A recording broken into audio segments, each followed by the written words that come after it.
Hi, everyone. Hi, Zoomers. And thank you for finding our session today, people in the room, and representing online, people online.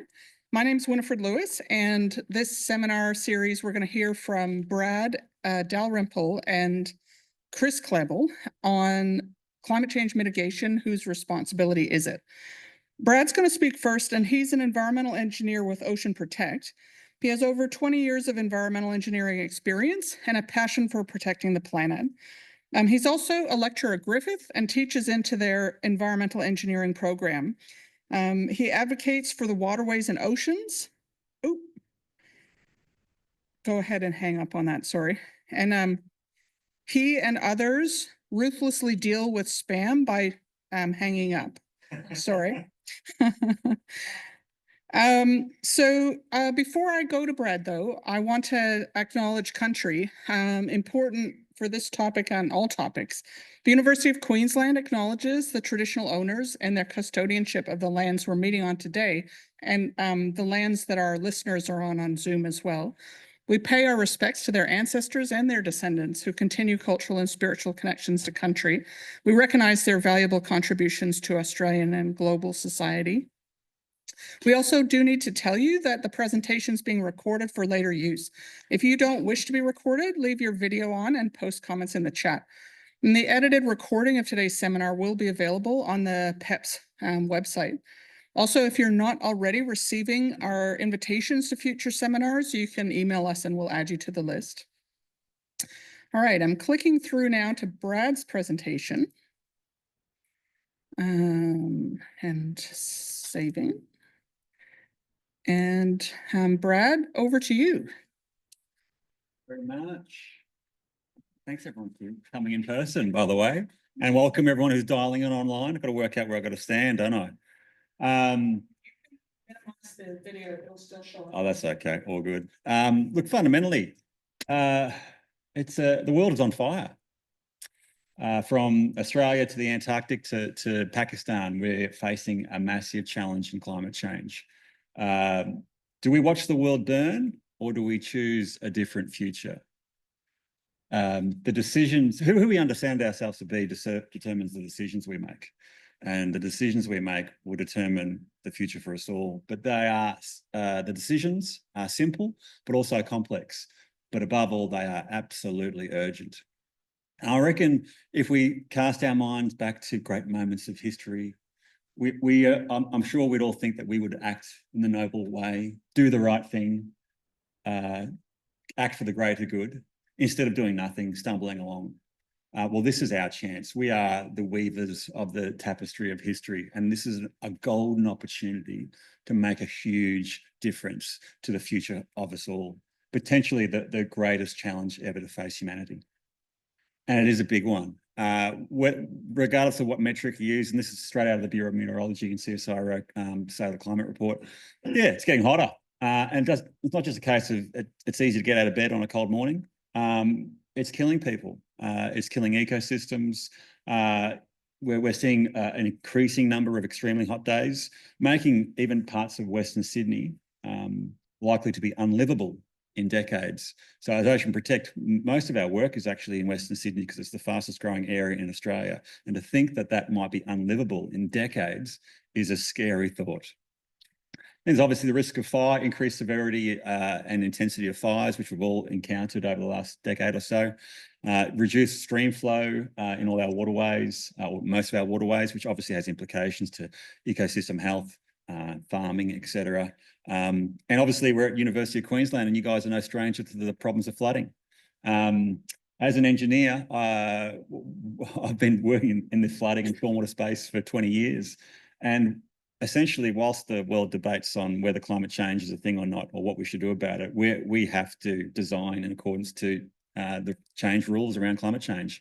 The Australian rainfall runoff dictates what we have to do, and we have to account for climate change, which means increased severity of rainfall intensities, increased frequency of flooding, increased tailwater levels, basically just increased flooding in general.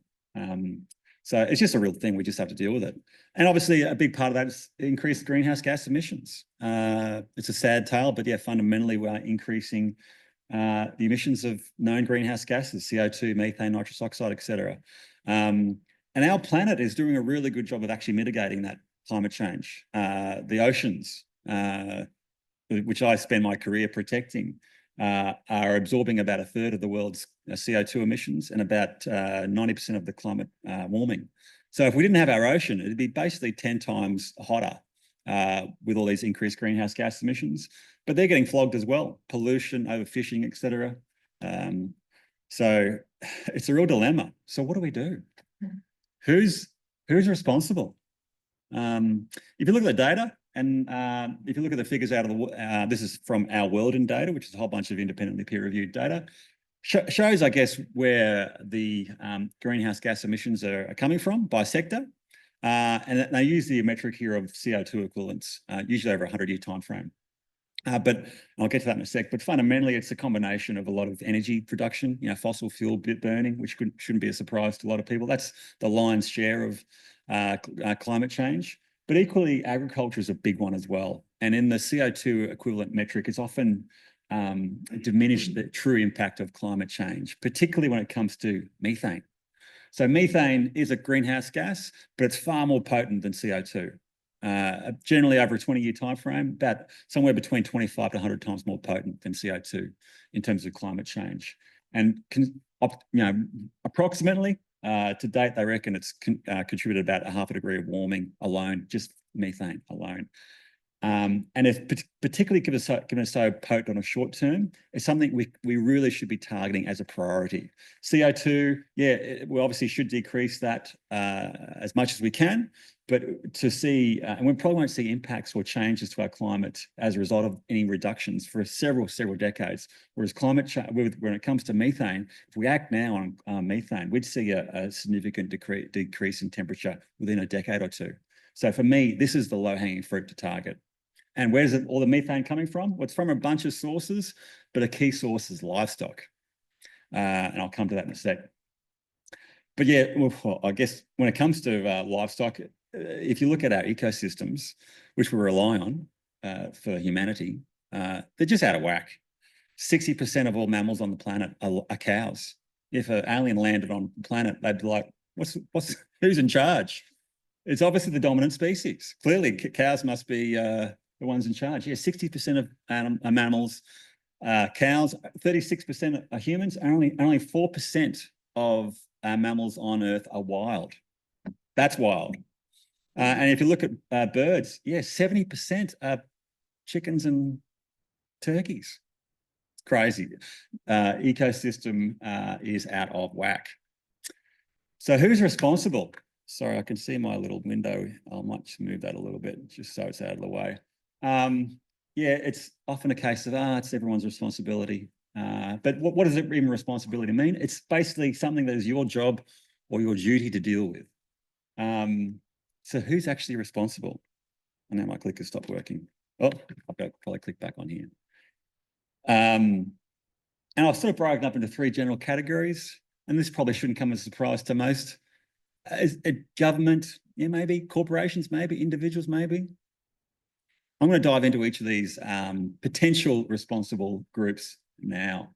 So let's talk about government first up. Look, there's a whole bunch of tools in the government toolbox that they can use to mitigate climate change. Policy and regulation, investment, incentives, taxes, cooperation. We see this, but we don't see anything like enough. We see some policy and regulation on reducing climate change, greenhouse gas emissions. Not much. Anything in the way of reducing deforestation? Not much. Investment in renewable energy? Not much. Certainly nowhere near. Certainly very little in the way of incentives to adopt a more greenhouse gas friendly environment. Taxes? Very little. No carbon tax, no tax on polluters, etc. And international cooperation, well, we've seen what our government has at least done on a federal scale, basically dragged its feet. Very reluctant to sign any sort of commitments to mitigate climate change on an international scale, which is embarrassing. It's just not good enough.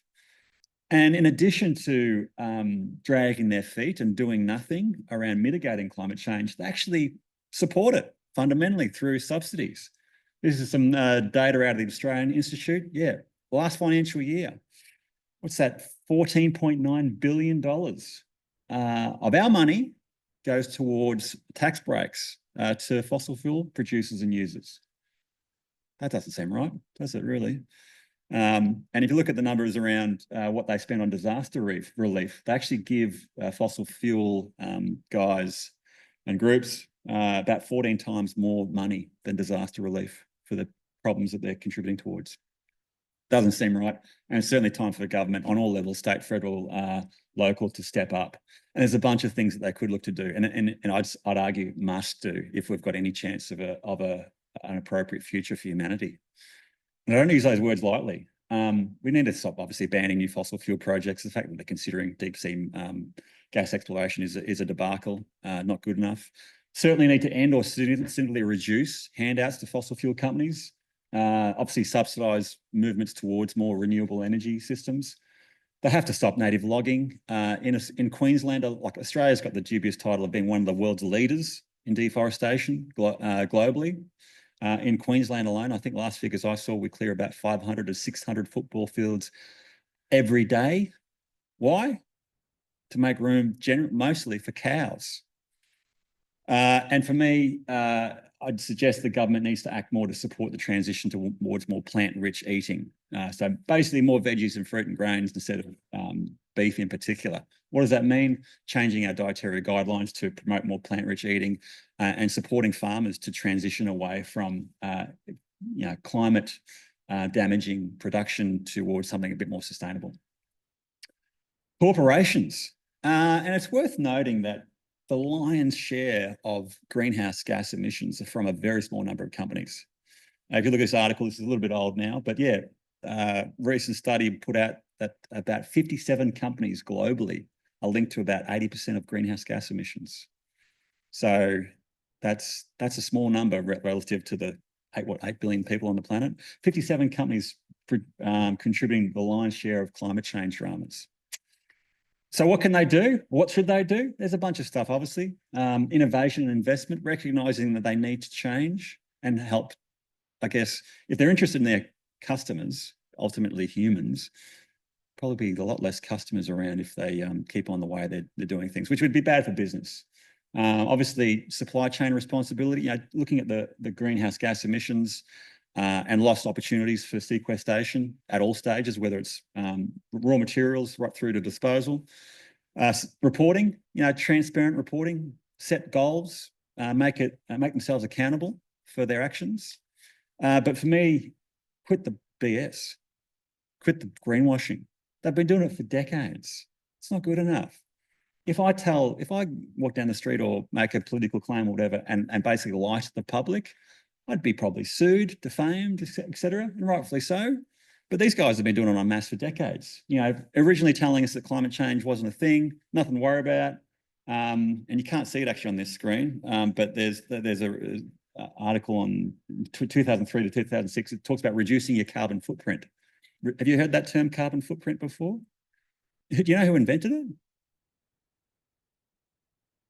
What do you reckon?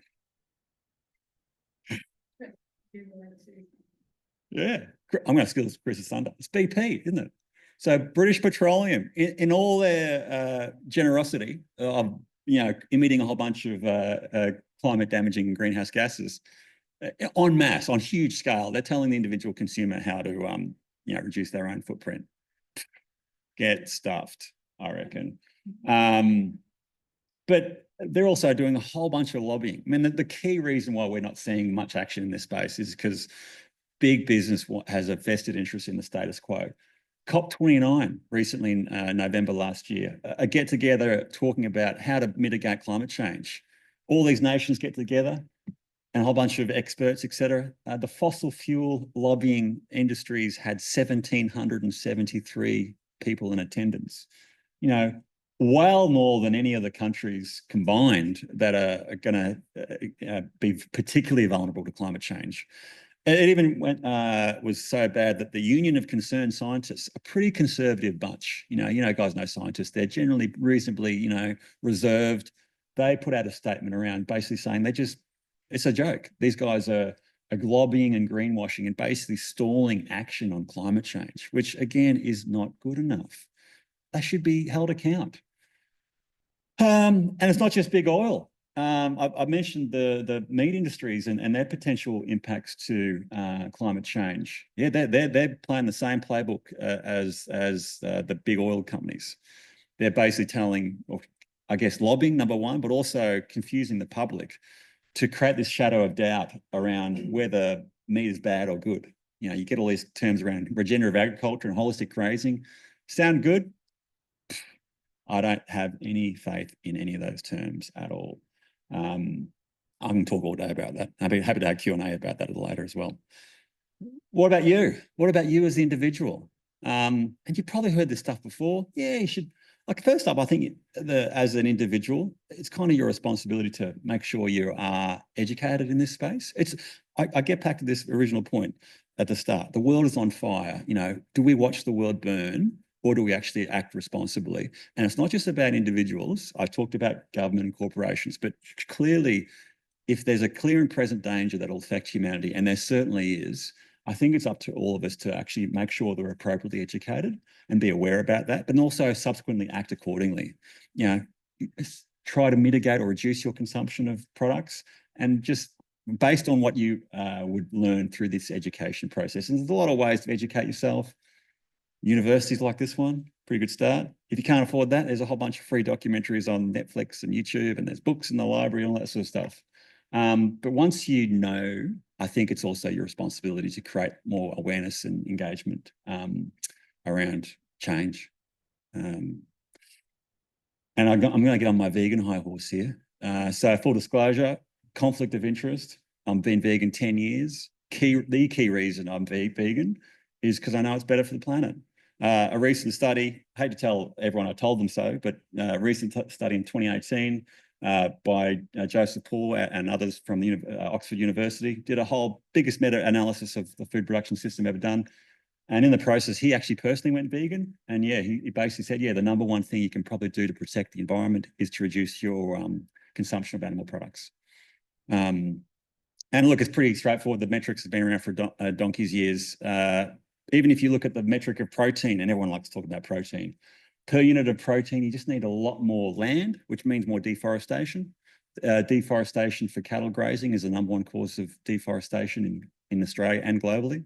And you need a lot less land to eat plants. So if the whole world shifted to a plant-based diet, we'd probably reduce our agricultural land by about 75%, which is enormous.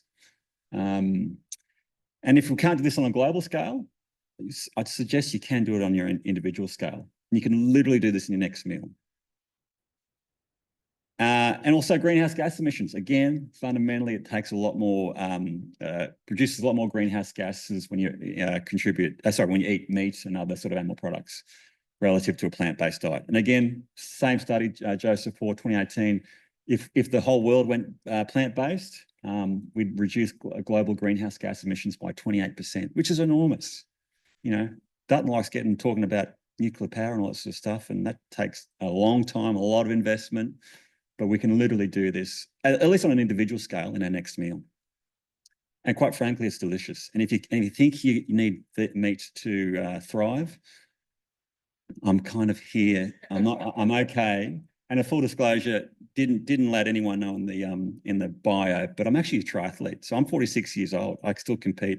I'm a two-time national champion, won state titles lots of times. Don't want to blow my own trumpet, but fundamentally, and it's not just me, there's a whole bunch of plant-based individuals thriving on a plant-based diet. And you feel amazing, trust me. But even on an individual scale, if there's a whole bunch of philanthropists, I can't even say that word. I'm so excited about it. Philanthropists, thank you, Christine.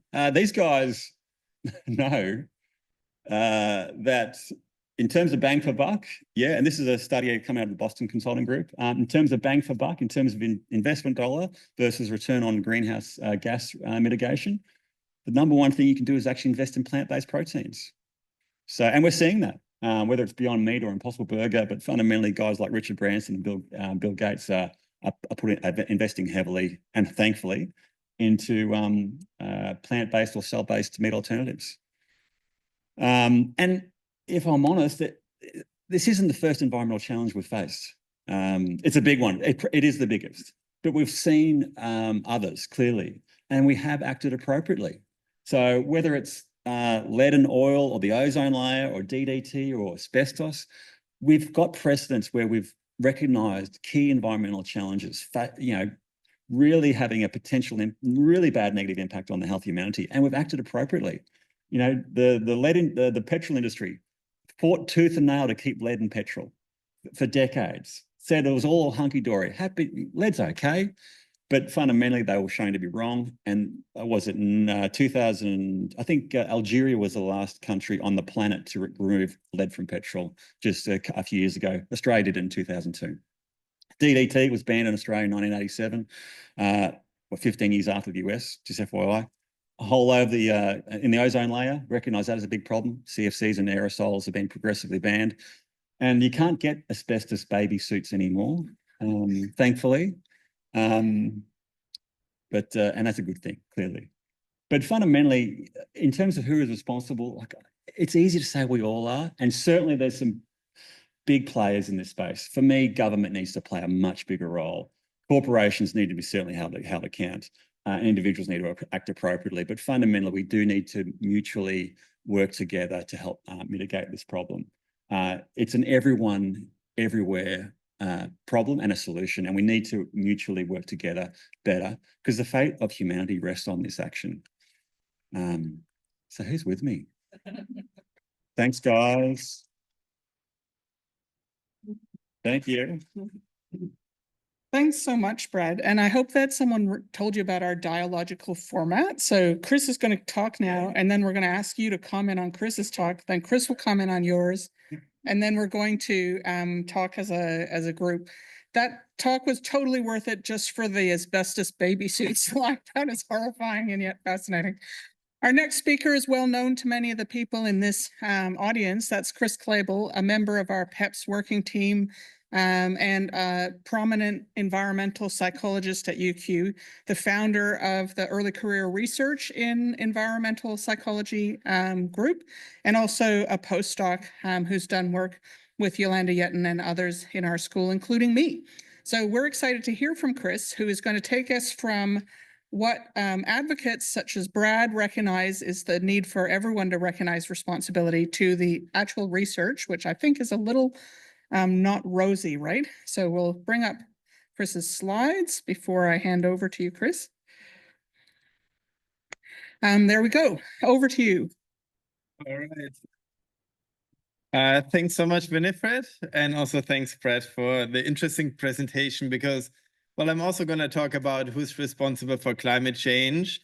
But a disclaimer, I'm not going to actually talk about, don't give you a full answer. So I'm glad that Brad already did. But instead, what I actually want to do is I want to argue that the way people think about this issue and also the way people and citizens answer the question is important and has a lot of implication for climate change policy. So some of the figures you have already seen, and Brad already talked about that. So as you know, CO2 emissions have been constantly increasing in the past decades and century. And also the predictions are pretty dire. So the predicted temperature increase by... Not coming through on my Zoom. Okay. Let me just try again. Sorry, Zoomers. I may have stuffed up this thing. Let's see. Okay, so you need to go to Zoom and then click.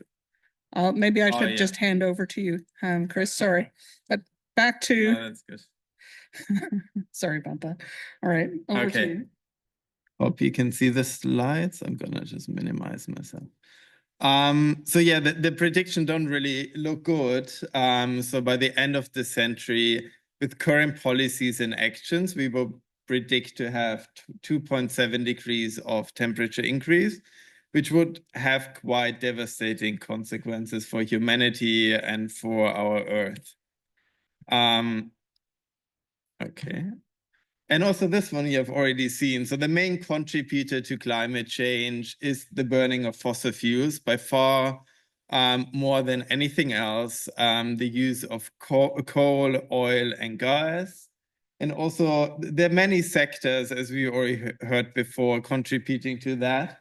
But the majority of it is related to energy use and transport industry, and also buildings, which is related to the burning of fossil fuels. So who's responsible for that? The different answer to that, so if you think about you are at home and you use your aircon, you decide it's very hot, you turn your aircon on. Of course, this is causing emissions. So who's responsible for that? I mean, you, after all, you're the one who's deciding to turn it on. So the question is it your responsibility to that you cause these emissions? Or is it the businesses that, like, for example, you probably use something like HEL? Is it HEL's responsibility not to transition away from fossil fuels and actually use fossil fuels as a source of their energy? Or is it the government that doesn't introduce appropriate legislation that leads us to a fossil fuel phase out? We also can think about this, for example, you might want to go to Sydney for a trip and you book a flight. So is it, I mean, you're the one who's deciding to take this flight. So is it your responsibility that this flight causes emission? Or is it businesses, especially the airlines, that also decide not to go away from or like invest in alternative aviation fuels? Or again, is it our government for not having legislation or also investing in appropriate infrastructure like high-speed trains? So as you see, there's like some inherent ambiguity in who's responsible for climate change mitigation. And if you ask like policy experts and also, for example, people at the IPCC, so the question is kind of, well, at the end, it doesn't really matter, because what we need all actors to be involved in the solution. So we need governments to provide infrastructure. We do need businesses and also individuals. So here's just an example. If you think about something like we want people to get using EVs. So we do need the government to fund and provide the infrastructure for charging vehicles, for example. But we also do need people to be willing to actually adopt that. So it's kind of this complementary relationship.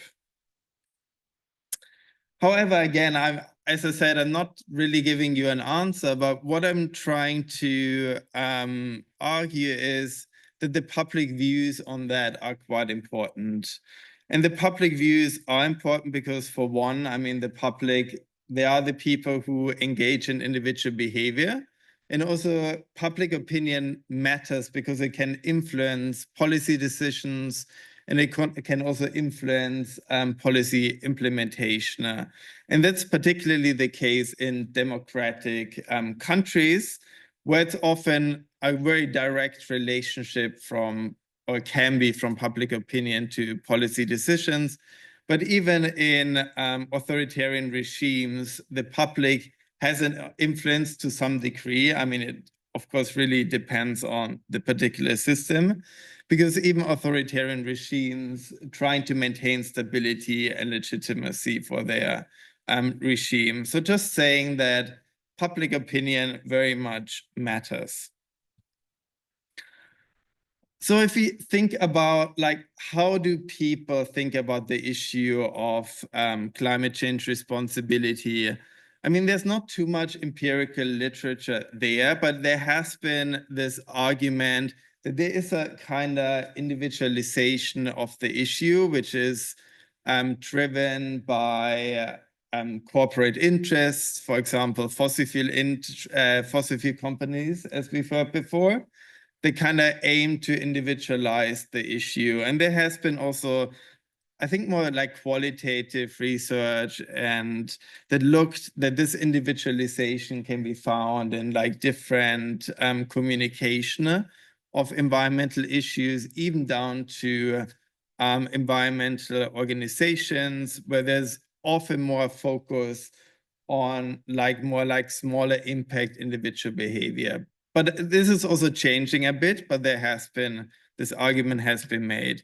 But also the argument has been made that there's like maybe the opposite, or like on the other end, like this argument that we only need systemic change as the primary solution and that individual action actually doesn't matter at all. So both of these arguments, they are around. So what we did is we looked at this empirically, and this is like a data set we used. I'm also gonna present it throughout this presentation, which we got access to from Meta and the Yale program of climate change communication. So it's across more than 108 countries and more than 100,000 participants. So here I just plotted. So participants were asked who is most responsible for climate change mitigation, governments, businesses, or individuals. And this one, I just plot in each country what is the most common reply of people in this country. And as you can see, there's a lot of variation. So the orange is governments, for example, Australia.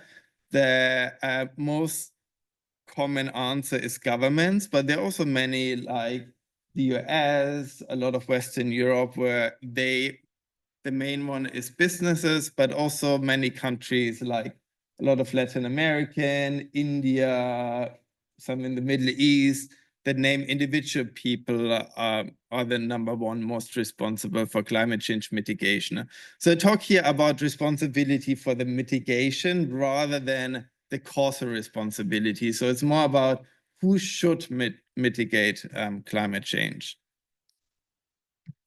So here, this is like the same data, but I just plotted, so there's individual and government responsibility. So in each country, the degree, like the percentage of people selecting that answer. And as you can see, again, there's a lot of variation among countries. So it's not like all countries think governments or businesses are responsible, but there's a lot of variation. So what our interest was to kind of think about what could predict that. So why is there the difference among countries in like attributing responsibility to different actors? And so we looked at national wealth, so the capacity for countries to act. We looked at fossil fuel reliance, which are the structural constraints countries are facing. We looked at perceived inequality, so the resource distribution of wealth, and also on institutional equality. And for most of them, so we look both at the objective indicator of that and also the perceptions of that. So for example, national wealth, we look both at GDP per capita, which is an objective indicator, but also the perception of the wealth, your country's wealth within a country. And the reason for that is that this is usually correlated, of course, but it can diverge. So it's not always the same, the objective indicator and the perception. And it can also underlie different psychological and also social mechanisms. So first of wealth, I mean, there's a lot of variation in wealth across countries, very vast variation in both actual absolute wealth and GDP per capita. And so what we looked at using this data set again and controlling for different variables like demographics and also how much on average people care about climate change. We looked how GDP predicts responsibility attribution. And what we found is the wealthier a country is, the more likely people view systemic actors, and particularly businesses, as responsible for climate change mitigation, and the less likely they view individuals as responsible for climate change mitigation. And in like across a couple of studies, both correlational and also experimental, what we also looked at is at the perception of wealth. And there we found basically the same pattern. So the more strongly people view the country as wealthy, the more likely they want the country to focus on systemic climate change policies over policies more focused on individual level behavior. And then we were wondering, so why is that the case? So why does wealth predict the more focus on systemic actors? And what we thought is it could be either that the country has more capacity to actually implement these systemic policies, or is it about more causal responsibility? So wealthy countries, they contributed more to climate change in general. And so basically what we found is, well, it's both. So both influences why people view wealthy countries as more responsible and want them to implement more systemic climate policies. So then we focused on fossil fuel reliance. So while wealth predicts people to attribute more responsibility to systemic actors over individuals, but what is if this wealth is created through the extraction of fossil fuels? And that's important because in fossil fuel relying countries like Australia, it has a lot of influence on, for one, jobs. There are many communities like here in Queensland that are reliant on the jobs from fossil fuel extraction. There is something like a national identity, so it can be linked to the identity of a country like mining and coal. And it's also important in terms of the consumption. I mean, businesses rely on it and also private consumption. So what we here look most is at the economic aspects of it, but we also analyze the consumption, which showed similar patterns, but which I'm not going to talk about. So these are exports of countries. That's an example, Lebanon, which shows what they export. And you cannot even see it, but it's like one of the small reddish squares is like their exports of fossil fuels, which is very small. So it's like less than 1%. So that's a country that's not very reliant on fossil fuels, but there's a lot of variations among countries. So that's an example of Libya, which is a country that's very reliant on fossil fuels. So almost all of their exports are from the extraction of fossil fuels, which of course means many jobs, many people's livelihoods depend on the extraction of fossil fuels. So what we tested and found is the more reliant countries are on fossil fuels, controlling for GDP and other demographics, the less likely they want their country to implement these more systemic climate change policies. And also the less likely they are to say we should use less fossil fuels. Even though they're using, of course, more fossil fuels, they're still less likely to say we should reduce it. And also they're less likely they say we should use more renewable energy. And we also found the same for perception of, in another set of studies, we found it also for perceptions of fossil fuel reliance. So within a country, Australia, and we also tested it for other countries, the more people perceive their country to be reliant on fossil fuels, controlling for political orientation, the less likely they want their country to implement more systemic climate policies and want them to focus more on like individual level behavior. So wealth is good in terms of attributing responsibility to more systemic actors. However, if this wealth is created through the extraction of fossil fuels, this kind of creates a barrier in which it reduces people's appetite for more systemic climate policies. Then what we also were interested in is what about the distribution of the wealth? So the economic inequality of a country.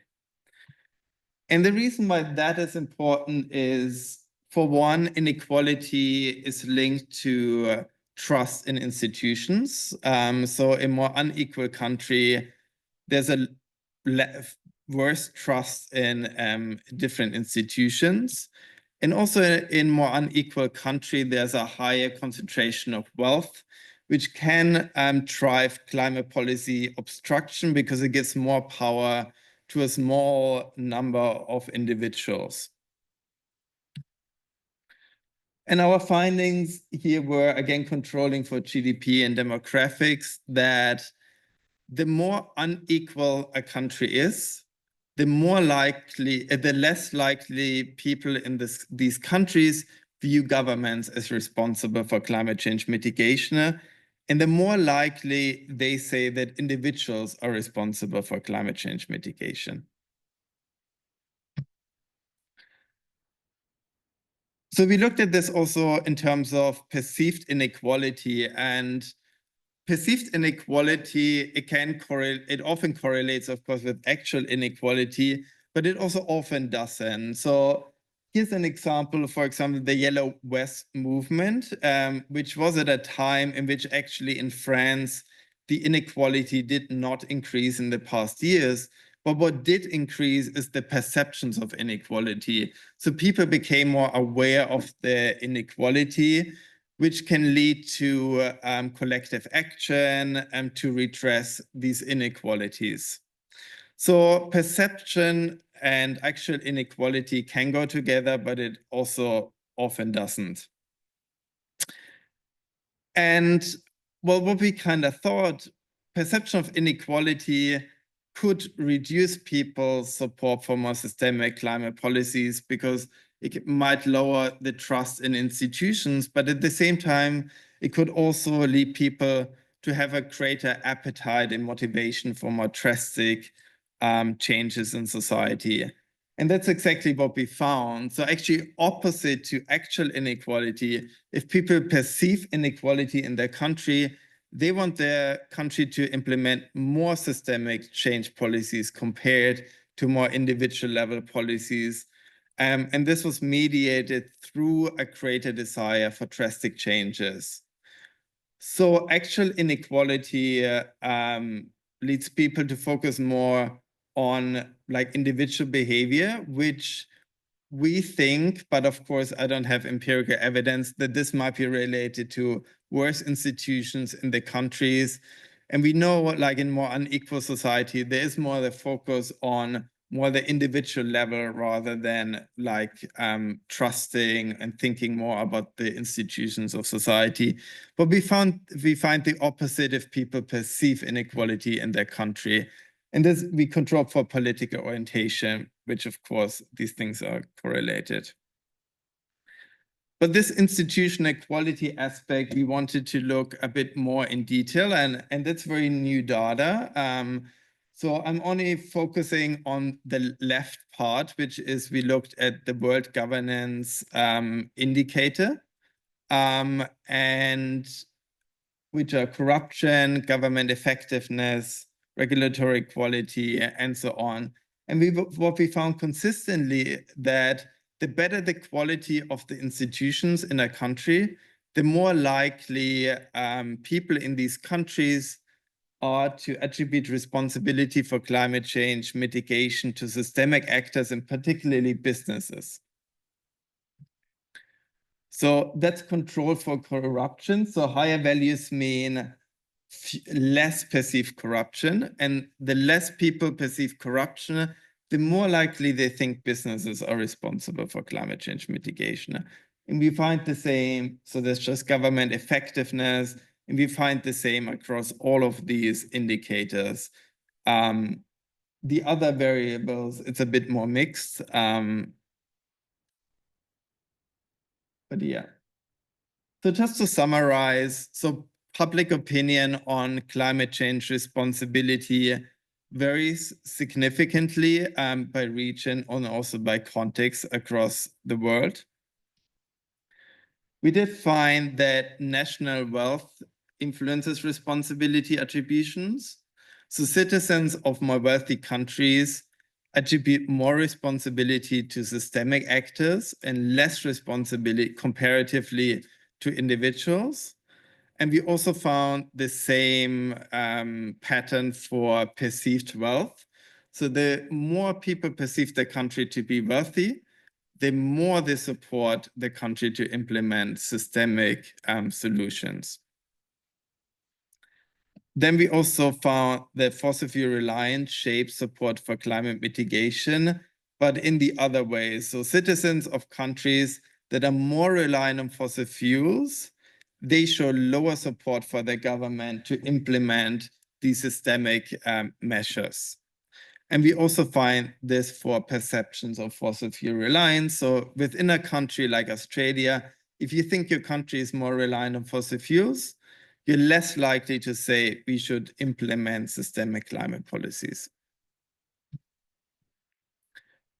And also, economic inequality shapes responsibility attribution. And as I said before, it's in the different directions, whether we look at the actual inequality or the perceptions. So citizens in more unequal countries, they show lower responsibility attribution to governments and higher to individuals. But we look at perceptions of inequality. People who see their country as more unequal, they want more drastic changes, which leads them to support more systemic solutions to climate change. And better governance is associated with higher business responsibility attribution. What we don't have, what I don't know why it is particularly businesses and not governments, but maybe anyone has a thought on this, but it is an systemic actor. So the implications for this, so effective climate action requires addressing structural factors that shape responsibility attribution.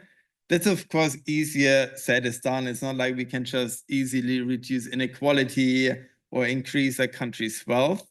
However, I mean, there are, for example, policy proposals, like think of something like the Green New Deal, that combines these issues, trying to address economic inequality alongside implementing more systemic climate policies. Of course, there's like a whole load of complicated issues in there, and it can get more politicized and all of that. So there's not an easy answer to all of that, but it still means that the more, if you reduce inequality, it could probably mean that it also leads to more responsibility attribution to more systemic actors like governments. Then one-size-fits-all approaches to climate policy may face resistance due to these contextual factors, meaning that there's not just one solution to climate policy, obviously, but also what maybe works in some countries, let's say in Australia, might not work in a completely different countries, because the way they view responsibility in another country might be very different. The economic, the social context might be very different. And if we care about the implementation of systemic climate initiatives, what is important is to build trust in institutions and also acknowledge the concern of citizens about phasing out fossil fuels, particularly in countries where there's a lot of reliance on fossil fuels. Okay, thank you very much. That's for me.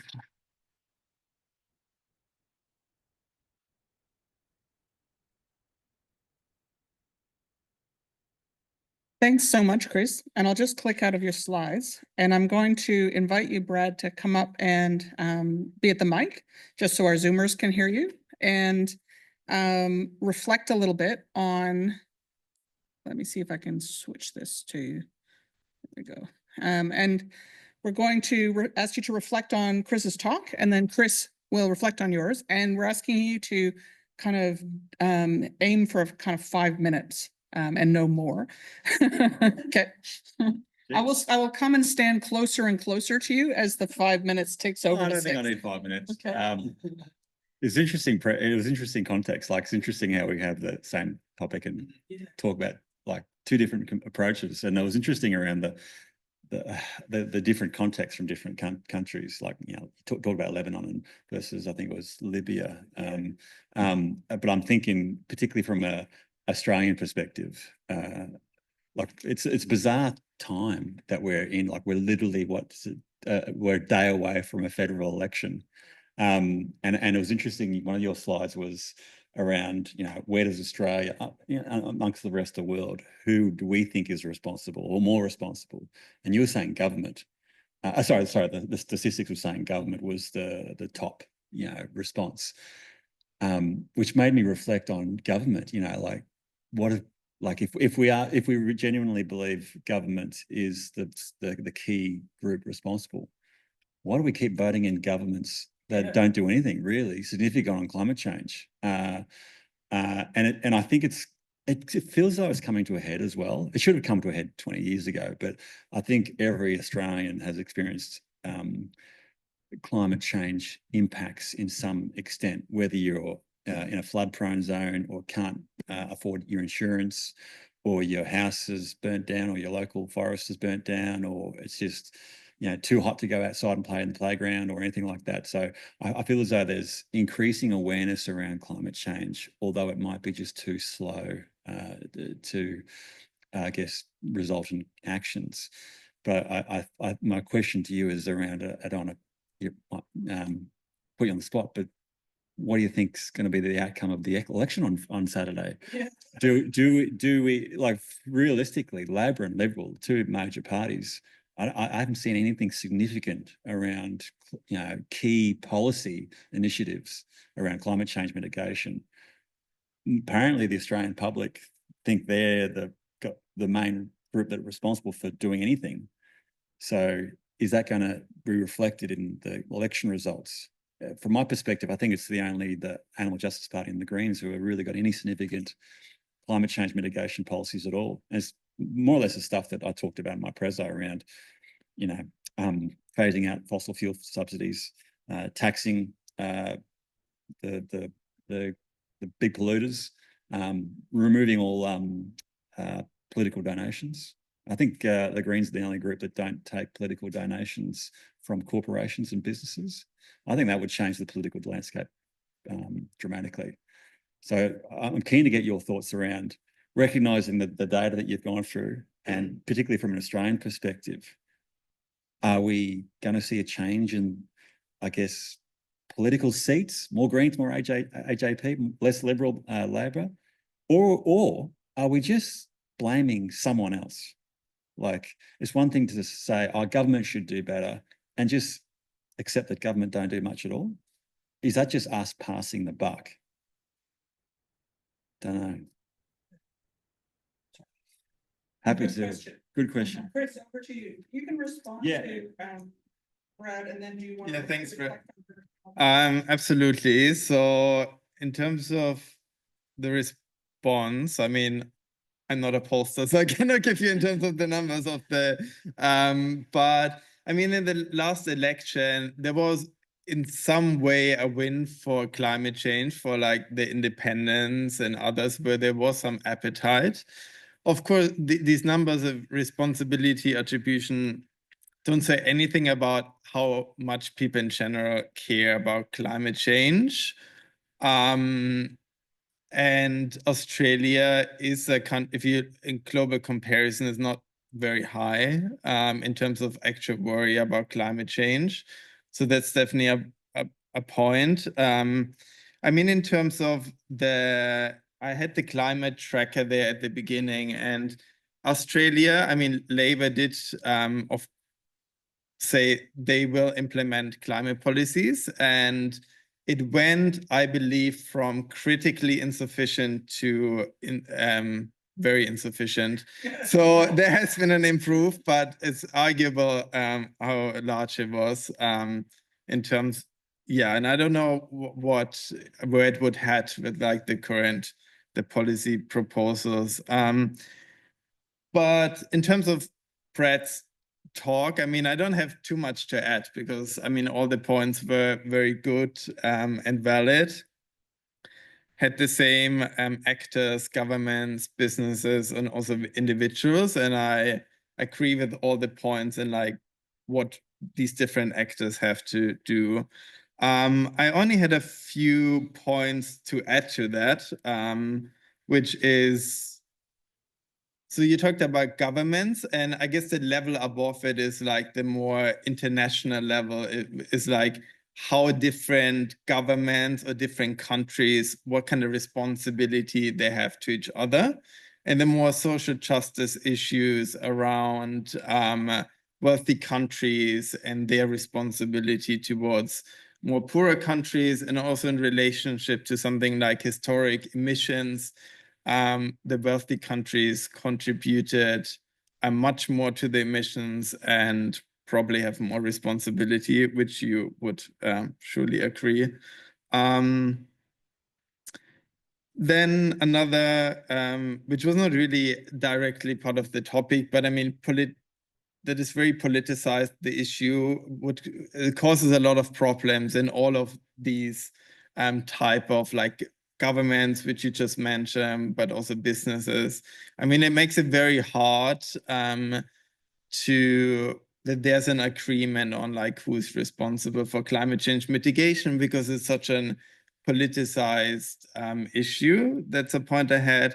And the last one about individual behavior, I just wanted to add that there can be, and there's also recently a paper published in like where they ask people, what should you do? What can you personally do? And there's very much a focus on like the low impact behavior. I mean, you talked about meat eating, which is more like, counts more like to the high impact behaviors.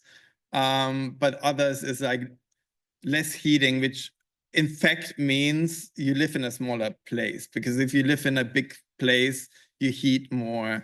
So just saying that education and awareness, it's important, but it definitely does not necessarily lead to lower individual emissions, because the emissions of individuals are very much tied to their income and their wealth. If you live in a bigger house, you can be some green water, you can be very environmentally conscious, you heat more, you use your aircon more, and all of that, you consume more. So yeah, that's the points I had, but most of it was covered by Brad and was a great presentation. Thank you Good. so much, Chris. Well, thank you both. So by tradition, as we move to our discussion, we would normally wait for a student to bravely raise their hand. I believe I'm correct in saying that there's no students in our room here, thanks to our cunning plan of not advertising the room. So we've got like the organizing committee and our friends in the room. So Zoomers, I'm hoping that there's a student there that's going to raise their hand, but if they haven't, by the time I finish talking, I'm going to ask some questions to just kickstart us. The other point I wanted to say is we're going to aim to finish at 10:02. It doesn't look right now like there's going to be a crowd coming in, but we're finishing on the academic hour to allow anyone to move on to their classes or their lectures at 12. So is that a chat? I'm just going to look at the chat. I think it's just Anna commenting on the Zoom. Yeah, good.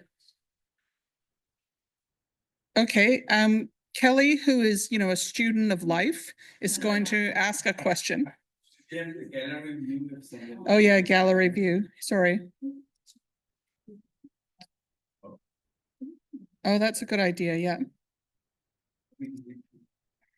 Okay, I can see some students now that we've gone to gallery view. So if you wanted to raise your hands, we're over to you. But Kelly's going to ask a question anyways. We've got time. Having said that, I thought to myself, is it really a question or a comment? I was thinking about your point about how a lot of countries, a lot of people are saying it's business that are responsible. And I know that varies, kind of regionally. But I was thinking about the great research of Robin Gulliver. And what Robin shows actually is that, because Robin's, kind of mission is to try to track the efficacy of collective action. So what works? And what she has been able to show in her research, and I'm not saying that everybody everybody out there who you're surveying actually knows this. But what she's been able to show is that actually it's the collective action targeting business that's often most effective. And so I wonder whether people intuitively know, that there is a closer, that there, that it might be easier to get business to actually kind of make a change. We're often in our society framed as consumers, where we are consumers, and who are the people who have a vested interest in what we think as consumers? Well, that's business, right? So perhaps, our thoughts and our views and what we want to happen, we know is of great interest to business in a way that it doesn't appear to be as interesting to government. So, I think there's a kind of broad sense, I don't know, I could be, could be my little kind of echo chamber that I live in, that, we've got a lot of state capture, like there's a lot of rhetoric around, you can't trust the government, or, they don't really take any notice of us anyway. Whereas I think that people have a sort of sense that, business is taking notice, they care about what we think. And so maybe they're the ones to target. They're seen as more directly responsible as well for the actual emissions. So that was my thought about why, you might be showing that pattern. You might want to have respond to that, Chris. I don't know. No, thanks for your comment. And I agree. I mean, it's that businesses are probably the easiest ones, or not the easiest, but they're easier to target. And it might be like for government, what you have to do, you need to blame certain parties. And again, it goes right into that's very politicized. So with businesses, in some way, it's easier. However, I think for more sustainable changes, there needs to be legislation that enforces that these businesses are actually continuing to do like the right thing in terms of climate change.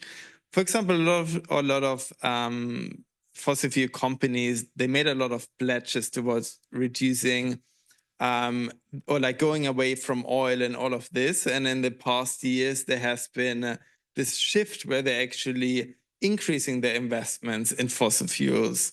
So they're going away because for some reason they thought, or they're thinking, well, we're getting away with this now. So without legislation, it's probably not enough. But again, like if there's more public pushback against these companies like Shell and BP and all of them, I mean, they are to some degree responsive of public opinion. Yeah. Thank you. Did you want to comment on that, Brett? You're welcome to use the mic. Sure. Or to come over here. Try and zoom towards you. Oh, there we are. Where they go? That's good. When you were talking, I was reminiscing of, I'm not sure if you're a fan of The Simpsons, but I remember Lisa Simpson singing with her guitar in front of the nuclear power station owned by Mr. Burns, saying, and I remember the line is, they have the plant, but we have the power. And she was talking about the power of essentially the individual consumer or person, essentially.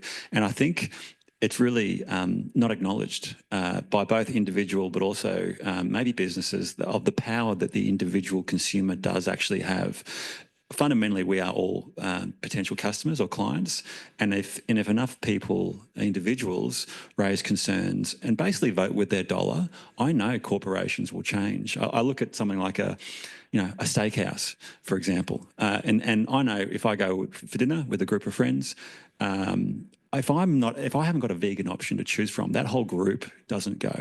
And that's why steakhouses have some token salady, vegan option, because they know that if they don't provide that, they lose that entire revenue stream around that group. So I feel as though whilst we might be small considerably relative to the multi-gazillion-dollar industries, I think that corporations do recognise that the power is certainly within the individual to really drive change, so to be vocal and vote with your dollar. Yeah, great point. And I think, Brad, your comment already addresses this, but Chris, did you want to speak to the comment on the screen here? So David comments, oh, Sarah, I'm going to come to you straight after, but there's a comment on the screen, which maybe I'll just read out for the Zoomers that aren't clicking into the chat. People want governments to do more, but we vote in the governments that don't act. And this leads to individuals being responsible, not so much because of their energy or food, but because of their voting. But part of the problem is the attitudes of the individuals are influenced by the info that they have and how they interpret it. And large portions of people are not good at seeing through misinformation. Thus, corporations such as News Corp, fossil fuel companies, and other actors that spread the disinformation may be the biggest problem. And how do we address that? Over to you, Chris. What's the answer? I mean, if you had an answer to that, we probably wouldn't be here. But I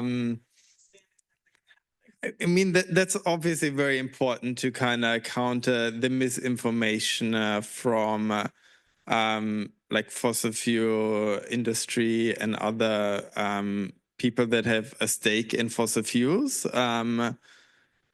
And I think for misinformation awareness is important. So what Brad said, the awareness. So for that one, it is very important. But of course, I mean, there's also evidence that fossil fuel companies give funding to parties and all of this. So it becomes like this very complicated thing where they spread misinformation, but it's not countered by politicians who might also have a stake in that. I don't have an answer except for individuals and also environmental organizations, whoever cares about climate change, trying to counter this information. And what Kelly said, blaming companies, and if it's especially going against fossil fuel companies, is maybe a good step, because it really, and like something I also would like to say, like putting the focus, not diverting the attention away from fossil fuels, is very important to actually, I know other things cause climate change and we should focus on a wide range, but we should never lose the focus of fossil fuels. I remember maybe like 2 months ago, I read an article at Sky News and it was on climate change. I was very curious about that because it actually argues about we should do something about climate change. But the argument was kind of, what we overlook is all these things that cause climate change. And then it listed a bunch of things that have less than 0.1% contribution. Because this is another way to delay climate action, by focusing on things that are causing climate change, but to a very small percentage, through diverting the attention away from the big things. I mean, agriculture is, I think, the second biggest. So these are the huge ones, but there are some others that we should also care about, but not let our attention be diverted from fossil fuels. And yeah. Great, thanks, Chris. Did you want to comment on that, Brad? Well, if you come up here, we can put the good video on you as opposed to the blurry silhouette of the ominous speaker. Yeah. There's the mic. I can't see my nipples or anything. Here we go. That's better. It's a great point. A couple of things come to mind. Just sue them. So, as an example, Glad, the makers of plastic bags, etc., recently got sued for a bunch of cash. And why? Is because they made false and misleading claims about their product. They were saying it was ocean-bound plastic, which it just wasn't, or removed from the ocean or something like that. But fundamentally, they were shown to be telling fibs or spreading misinformation. And fundamentally, they were held accountable in a court of law and sued for a lot of money. I feel as though, as a consumer of information, it's no different to consuming a product. If an information outlet, say News Corp or whatever, is making false and misleading claims that are causing damage, they should be held account and suitably sued, basically, and fined, because they've got lots of money and with enough sort of stick, wrapped across their knuckles, I reckon they'll change their ways. But equally, it's really hard to stop misinformation. I can't remember the principle, but it talks about how it basically takes 10 times the energy to rebut misinformation that it actually does to create that misinformation in the first place. So Donald Trump can come out and say climate change is a hoax, one-liner, and it takes an academic, for example, a researcher, 10 paragraphs to respond to that and explain how it's, he's not correct, etc. And meanwhile, the media attention and public attention has just moved on, basically. So I actually think, let's call it the climate change movement, everyone on this call, everyone passionate about protecting our planet should really be stepping on the front foot and basically almost take a leaf out of the misinformation playbook and go out there and use your platforms. Because fundamentally, we live in this digital age. We don't have to rely on newspapers and, News Corp, et cetera, for our information. A very large proportion of the population get their information via our little supercomputers in our back pockets. So I'd suggest it's actually, if you are in a position, like the individuals in this room, to share information, create awareness, I actually think it's your responsibility to do so. If not, we should expect the misinformation to continue. Yeah. Great point, Fred. And I think we haven't done enough as a community scientifically to look at the construction of the social media opposition. I know some people are looking at that, but for example, Joe Rogan and other people like him played a really significant role in spreading misinformation on climate in the last election and in the last 100 days. So we need to look at why they're doing that and how we can influence them. Sarah, over to you. I'm sorry we waited, but we look forward to your question. Welcome. Hi. Hi, thanks very much, Brad and Chris, for the great presentations. No, sorry, hang on a second. The volume is incredibly low. Let me see if I can turn it up. Yep. Oh, no. Hello, is that any better? Oh, yeah, thanks, Chris. That's me. No, yeah, that's not it. Auxiliary mic, no. I'll have to repeat your question, Sarah. Go ahead. I can hear Okay. it dimly. So maybe I'll just put these across. Here we go. Into the chat. Might be easier. Okay, great. Sarah's Um, typing it into the chat there, and I think you guys are both reading it off the screen, but for the benefit of people that aren't reading the chat, government's needed because of the common good, and businesses need to make economic sense, but they also are needed to adapt and comply. Individuals are not empowered as there's no platforms for their collective action, and networks and network mechanisms connecting all three are needing to be purposefully facilitated.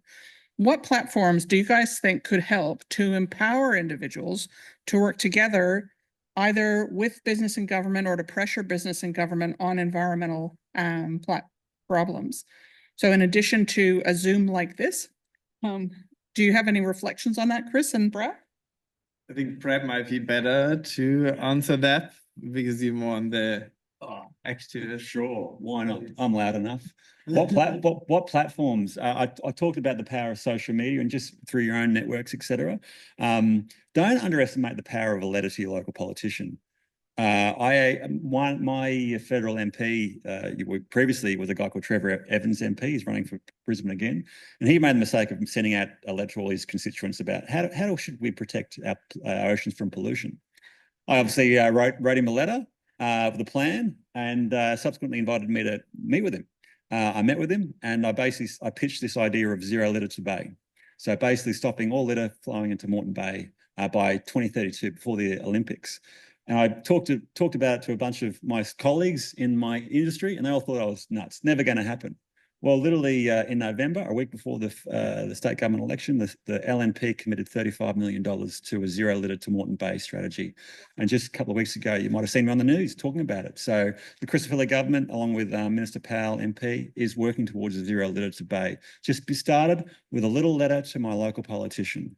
So whether it's social media, whether it's engaging with your local or state or federal politicians, or just getting involved in community groups. I'm personally involved in Sea Shepherd, which is by far and away the best, most effective marine conservation group in Australia and globally. And also you can get involved in politics as well, maybe, who knows? Would you vote for me? Would you vote for me, Chris?